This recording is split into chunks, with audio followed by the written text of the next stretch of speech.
الرحيم.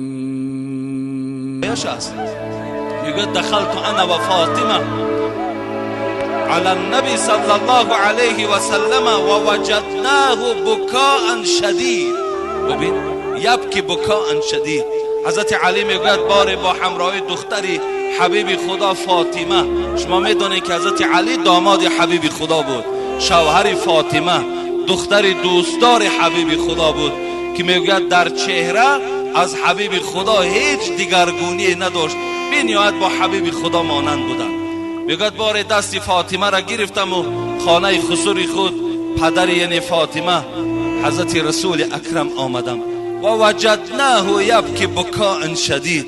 آمدم که مثل کودک گریه دارد، بسیار یک گریه سخت داشتند. فقلت یا رسول الله فداک امی و ابی. حضرت علی میگوید وقتی گریه حبیب خدا را دیدم خیلی ناراحت شدم، فکر کردم از دست یگان نصرانی باشد، از دست یگان یهودی، یگان رنجش در حبیب خدا پیدا شده باشد. گفتم ای حبیب خدا پدر و مادرم فدای تو بود، ما الذی ابکاک، چی شد که تو اینقدر گریه داری؟ حبیب خدا گشته و به جانب فاطمه و جانب علی چی گفتن؟ گفتن زمان همون شب معراج یادم آمد، شبی که حبیب خدا پیش خداوند رفته بود، سیر جنت و سیر دوزخ کرده بود.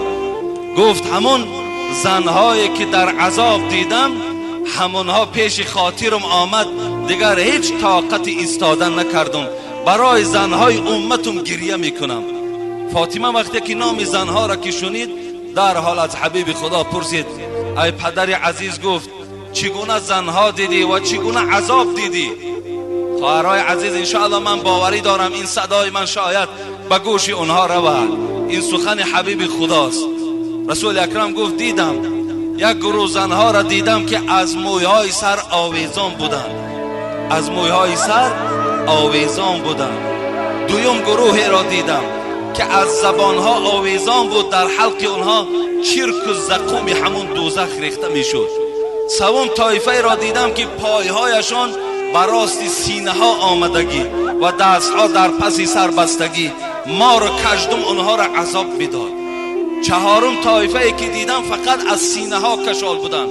پنجم طایفه دیدم سرها سری خوک بود، بدنها بدنی خر بود. لیکن هفتم طایفه که دیدم همگی زنها مثل سگ بودند. این حالت دیدم، عذاب اونها را دیدم. از جبرائیل پرسیدم ای جبرائیل این طایفه چی طایفه باشد و چی عذاب، از بحر چی اینها را خدا اینقدر عذاب بدهد؟ حبیب خدا را جبرائیل چی گفتن؟ اینها میبینی که از مویهای سر کشالن، اینها دخترهای هستن که در دنیا نام مسلمانی داشتن رای که روی مال نداشتن، اینها سرهای لوچ بودن.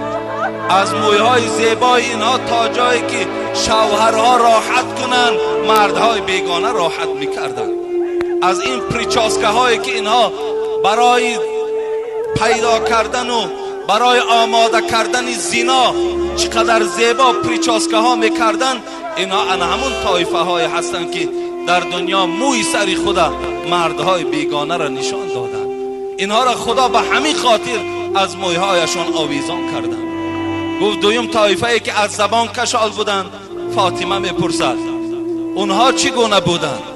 حبیب خدا گفت اون زنهایی که از زبان کشال بودن و در حلق اونها زقوم و زرداب دوزخ ریخته میشد، زنهای بودن که با این زبان در دنیا شوهرها را آزار میدادند، با شوهرها جنگ و جنجال میکردند، شوهرها را لازم میشد دهنی اونها گفتن نام میبردن. امروز جوانای ما آنقدر با ایمان شدن که از من سوال میدهد اگر زن گوید که در دهنت فلان کنم طلاق میشود یا نمیشود؟